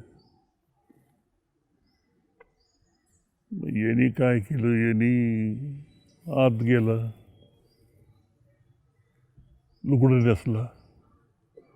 लुगडं म्हणजे साडी, तांब्या घेतला, जसं काही परसा काढला. हां, लक्षात नाही आलं कोणाचं. ते उमेदवाराचंही लक्षात नाही आलं, विरोधी उमेदवार बसला. हां, आला पाटलाकडं. त्यांच्या समोरून लुगडं नेसून तिथून त्यांनी दिल्या मतदार, तुमच्या ताब्यात दिलाय, आता जायला घेऊन पटकन. थोडी पाटील कपडे नाही घेतली म्हणे, तुला कपडे तिकडे, तुला तरी काय कपडे लागत आहेत. पण मोठे लोक गमतीशीर होते. काही काही बुद्धिमान गमतीशीर जुनी लोक का होईना फार गमतीशीर करायची. म्हणजे अजून काय आयडिया अशा वापरायचे त्या काळात? त्या आता माझे एक बाबासाहेब पवार मित्र होते, नान्नज जामखेड तालुक्यातले, ते सदस्य होते जिल्हा परिषदचे. तर त्यांना देण्यासाठी खताळ पाटील, भाऊराव दादा तनपुरे आणि विखे अध्यक्षपदाला मी उभं होतो ना नान्नजला. मला ते गेल्यावर मला कळलं की तिघं आलेत द्यायला. ते तिघे जण त्यांना घ्यायला गेले. पळवून द्यायचे कॅन्डिडेट उमेदवार मतदार. ही जीपची चावी, ही नवी जीप तुम्हाला आजपासून चावी दिली त्यांच्या हातात. चला म्हणलं ही बॅग भरून. त्याने काय कारण सांगितलं मला माहीत नाही, पण ते तुम्ही व्हा पुढं नगरला, मी स्पेशल बंगल्यावरती येतो. थोडं काहीतरी घरगुती काम अडचण सांगितली वगैरे वगैरे. वेळ बाळून दिली. त्यांची गाडी बाहेर पडली, ते तिघांची माझ्याकडे आले. कोण? बाबासाहेब पवार. चला म्हणले लवकर आता आपण इथून. थेट तुमच्याकडे गेस्ट हाऊसला? प्रेम बाईच्यावरती. निष्ठावान कार्यकर्ते. चला म्हणे लवकर जायचं आता आपल्याला. कुठं जायचं? म्हटलं तुम्ही चलत न कर. मला वाटलं गेले तुम्ही त्यांच्याबरोबर. कसं जाईल म्हणले गडाख साहेब, सोपं आहे का? म्हणजे तो काळ इंटरेस्टिंग होता. लोक पळवून न्यायला आले तरी स्वतःच्या नेत्याकडे परत येणारी माणसं होती. हां हां, एक काळ असा होता. तो काळ असा होता. या अनुषंगानेच आठवतं की म्हणजे विखेंची आणि तुमची जी लढाई कोर्टात पण झाली, पण माणूस म्हणून त्याचा फरक नाही तुम्ही कधी पडू दिला. राजकारण बाजूला राहिलं नेहमी, म्हणजे राजकारण बाजूला ठेवलं. तर अशी केस चालू असताना किंवा त्यांच्यावर लेखही लिहिलं मी. हां, पण अशा भेटी होत असतील ना तुमच्या? ते केस गेले त्यावेळेला त्यांच्या दाव्याला किंवा याला लोकसत्तेमध्ये माझा लेख आहे. लेख लिहिला मी त्यांच्यावरती. ही आपली खरी राजकीय संस्कृती आहे. म्हणजे पण त्यांच्या केस चालू असताना भेट झाली असेल ना कधी? म्हणजे जेव्हा ती केस चालू होती तुमची कोर्टात? व्हायचे ना भेटी. कोर्टात भेटी व्हायची. गप्पा मारायचो, मी चहा घ्यायचो एकत्र कॅन्टीनला जाऊन. हे दिल्लीवरनं पुण्याला येताना योगायोगानं आम्ही एकाच फ्लाईटमध्ये होतो. सुप्रीम कोर्टाची केस चालू असताना. आणि त्यांच्याजवळ बऱ्याच पिशव्या होत्या. ओझं होतं मोठं. पुण्याला फ्लाईट उतरल्यानंतर त्यांना ते काही सगळं घेता येईना विखेंना. तेव्हा मग माझ्या लक्षात आली त्यांची अडचण काय आहे ती. मी ते निम्मे पिशव्या मी घेतल्या. म्हणलं चला मी घेतो, मला माझं तर काही नाही. त्या घेतल्या. त्यांना टर्मिनलपर्यंत सोडलं. तिथे त्यांचा माणूस आलेला होता, त्याच्या हातात दिला. अरे म्हणलं घे बाबा, घेऊन जा बाळासाहेबांना नीट. हा एक प्रसंग. हा, म्हणजे की सगळं विसरून माणूस म्हणून आपण एकत्र काय करणार ना. ते काही हेवे दावे कायमचे नसतात आयुष्यात नाही. पण त्या लेखात काय लिहिलं होतं मग तुम्ही विखेंच्या वर जो लेखक नाही, काय ग्रामीण भागातला त्या काळातला एक फारसं न शिकणारा, न शिकलेला मुलगा जिल्हा परिषदमध्ये उपाध्यक्ष होतो. आणि जिल्ह्याच्या आणि महाराष्ट्राच्याही राजकारणात येतो. खासदार होतो. तिथं जाऊन इंग्रजी शिकतो. पार्लमेंटमध्ये भाषणं करतो. आणि खरं तर वसंतदादाच्या नंतर ज्याला ग्रामीण शहाणपण म्हणतात ते यायच्याजवळ होतं. म्हणजे हे दादांच्या नंतर मुख्यमंत्री होण्याच्या लायकीची होती. इथपर्यंत लिहिलं मी. वगैरे आणखी बऱ्याच गोष्टी आहेत. पण आपल्या म्हणजे राजकीय शत्रूबद्दल एवढं उदारपणे आणि एवढं चांगलं मत हा काळ हे राजकारण आत्ताच्या पिढीने खरोखर समजून घेतलं पाहिजे की ही आपली राजकीय परंपरा आहे, हे आपण अशा पद्धतीनं वागलं पाहिजे. ह्या पद्धतीचं उदाहरण तुम्हाला म्हणजे वसंतदादांच्या बद्दल जसं ग्रामीण शहाणपणा हा शब्द तुम्ही वापरला, तशी आणखी काय उदाहरण आहेत तशी ग्रामीण शहाणपणा तुम्हाला वाटली की हे खरे आपले नेते आहेत कुठल्याही नेत्याबद्दल? नाही, नाही, त्यावेळेला आमचे जिल्ह्याचे जी पुढारी होते, आबासाहेब निंबाळकर, शंकरराव काळे, शंकरराव कोळे आणि कम्युनिस्ट पार्टीचे PB कडू, आवटी पारनेरचे, नागवडे, श्रीगोंद्याचे, हे कम्युनिस्ट पार्टीचे पुढारी. पण एकमेकाच्या लग्न समारंभाला जाणं, एकमेकाच्या घरी कार्यक्रमाला येणं, हे ते पाळायचे. म्हणजे आम्ही ते पाहायचो. विरोधी पक्षाची असूनही त्यांची संबंध खूप चांगली, काँग्रेसवाल्यांची त्यांची खूप चांगले संबंध असायचे. म्हणजे हे एक त्यांचं हे पाहून का होईल आमच्या मनावरती तरुण पिढीचा परिणाम झाला. तसा बाळासाहेब थोरातांचा काय तुम्हाला अनुभव म्हणजे किस्सा अशी आठवण? बाळासाहेब मी जिल्हा परिषदचा होतो अध्यक्ष. त्यावेळेला ते युथ काँग्रेस स्थापन केली त्यांनी. त्याला म्हणलं काहीतरी करा तुमच्या तालुक्यात युथ काँग्रेस वगैरे. ते युथ काँग्रेस स्थापन केली त्यांनी तालुक्यात. माझे कार्यक्रम घ्यायचे, मोटरसायकलवर फिरायची ती. तेव्हापासूनच नंतर नातेवाईक पण झाले. असं त्यांचा विशेष गुण कुठला वाटतो तुम्हाला? त्यांचा आवडणारा गुण कुठला आहे तुम्हाला थोरातांचा? ते तर एक मितभाषी आहेत, जे फारसं बोलत नाहीत, फायद्याचं तेवढंच बोलतात. जेवढं फायद्याचं आहे तेवढंच बोलतात आणि कोणाच्या भानगडीत पडत नाही, भांड्यात पडत नाही, कशातच पडत नाही कोणाचं. मी चालू. नगर जिल्ह्याचं महसूलवर काय प्रेम आहे? महसूल खातं नगरलाच का पाहिजे असतं? काय आता मला नाही सांगता यायचं. असं का या नगरला महसूल खातं? ते सतत इकडेच येतं. पण तुम्ही पहा महाराष्ट्राच्या मंत्रिमंडळामध्ये म्हणजे बाळासाहेब थोरात काय किंवा राधाकृष्ण विखे काय, यांच्यावर काही फार असे मोठे भ्रष्टाचाराचे आरोप झाले वगैरे असं नाही. म्हणजे पुढचा CM बनवून त्यांच्याकडे पाहतात. या दोघांकडे पाहतात. दोघात कोण मला माहीत नाही, पण बघतात. इथले पाहतात, श्रेष्ठी पण पाहतात वरची. इथपर्यंत त्यांनी मिळवलेलं आहे. पण नगरला नेहमी भावी CM म्हणूनच बघितलं गेलं नगरच्या नेतृत्वाकडे. मुख्यमंत्री नगरचा नाही झाला. काय अडचण असेल? नाही झालं आतापर्यंत.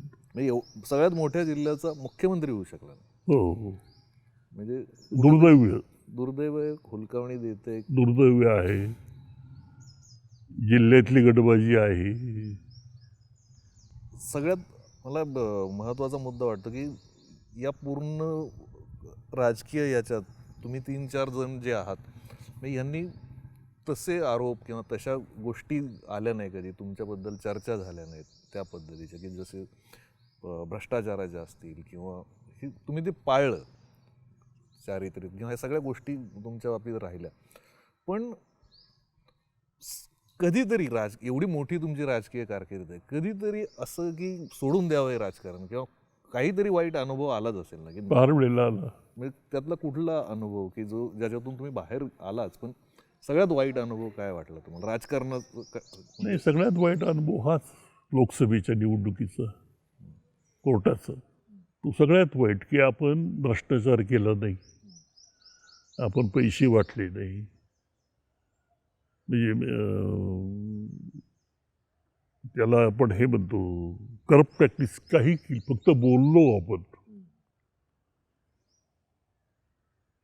आणि त्याच्यातून कायद्याच्या याच्यामध्ये ते बसवणं आणि ते करणं, त्याच्यातून खासदारकी जाणं, याच्यासारखा वाईट अनुभव कोणता आहे? आताशी आलेलं यश पचवता नाही आलं. त्याकरता किती कष्ट झाले. निवडणुकीच्या काळामध्ये 2-2, 3-3 तास सुद्धा झोप मिळत नव्हती मला, कार्यकर्त्यांना, बाकीच्यांना. आणि एवढ्या कष्टानं मिळवलेलं यश असं जाणं हे अत्यंत वाईट होतं. तो एक मनाला, ज्याला आपण शॉक म्हणतो. मग तुम्हाला राजकारण सोडून की नको हे काय सगळं फार कटकटीचं आहे आणि सगळं याचं आहे असं वाटायचं. मला नेहमी नेत्यांबद्दल प्रश्न पडतो, म्हणजे की जो निकालाचा दिवस असतो, म्हणजे ज्या दिवशी निकाल लागणार असतो, म्हणजे लोकसभा असेल, जिल्हा परिषद असेल, विधानसभा असेल, ती काय मानसिकता असते? म्हणजे की आता निकाल आहे सकाळी किंवा निकाल लागणार आहे, तर तेव्हा स्वतःला कसं ठेवता तुम्ही? म्हणजे की ती फार महत्त्वाची उलघाल फार होते. हां, निकालाच्या आधी आपण येऊ का नाही निवडून, काय होईल, काय नाही. निकाल लागायच्या आधी खूप जीवाची उलघाल म्हणतो आपण, तशी होती ना मानसिक अवस्था. मानसिक अवस्था होते तशी. कारण ते सोपं नाही. सोपं नाही ना सगळं. आता एखादी लोकसभा लढवणं किंवा आमदारकी लढवणं ही साधी गोष्ट नाही ना. त्याच्यामध्ये एक प्रकारचं दडपण मनावरती, प्रेशर मनावरती असतं कोणाच्याही. त्या शेवटचा तो जो मुद्दा आहे की आपण लोकांना सल्ले किंवा मार्गदर्शन करा, असं म्हणतो, तरुणांना काय संदेश.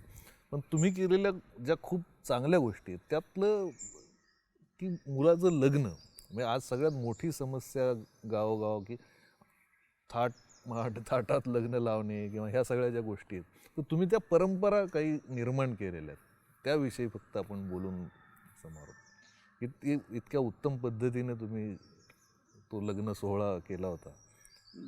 मुलाचं म्हणजे जो लग्नाचा सोहळा होता, जे लग्न ज्या पद्धतीनं लावलं होतं, तर तो एक पुन्हा आपण वेगळं असं की खूप कारखान्यामध्ये ॲडव्हान्स करता लोक यायचे लग्नाला, खूप खर्च करायचे, मोठं लग्न करायचं, हे करायचं, त्याच्याकरता ॲडव्हान्स घेणं, कर्जाऊ, व्याज त्याला. नाही कारखान्या कोण मिळालं तर गावात पैसे देणारे व्याज सावकार होते, त्यांचे तर मोठं कर्ज असायचं, व्याज तरी घ्यायचीच. हे सगळं मी पाहत होतो ना. हे चुकीचं आहे चाललं. एवढं कमवायचं, कष्ट करायचे आणि असं उधाळ करायचं. म्हणून म्हटलं आपणच स्वतः पायंडा पाडला, लोकांपुढे ठेवलं पाहिजे. म्हणून तिन्ही मुलांची लग्न मी सामुदायिक केले. जेवण नाही, खावण नाही, काही नाही, काय आईस्क्रीम दिलं काहीतरी, फक्त सामुदायिक विवाह केले.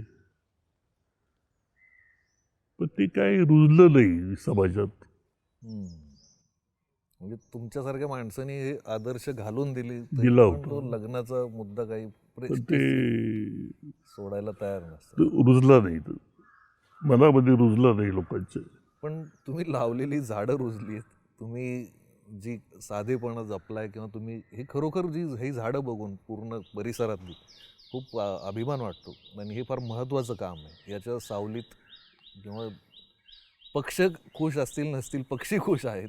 पक्ष्यांसाठी जी बाग तुम्ही स्वतंत्र 2 एकर केली, हे मला वाटतं सगळ्यात मोठं उदाहरण आहे की महाराष्ट्रात काय, म्हणजे जगभरात हा विचार करणं, म्हणजे राजकारणी असून पक्षाचा विचार वेगळी गोष्ट असते, की पक्षी आपल्या बागेत फक्त त्यांच्यासाठी स्वतंत्र 2 एकर बाग तयार करणे आणि ती तशीच जपणे, तशीच ठेवणे, त्यातलं फळ कोणाला तोडू न देणे, ते केवळ पक्ष्यांसाठी ठेवणे, हा फार मोठा विचार आणि फार मोठी घटना आज आपल्याला गडाख साहेबांकडून शिकायला मिळाली, ती प्रत्यक्ष बघायला पण मिळाली. अशा माणसांचं, म्हणजे हा आपला खरा राजकीय वारसा आहे. तुमच्याशी बोलून खूप शिकायला मिळालं आणि खूप आनंद झाला. Thank you sir. बरं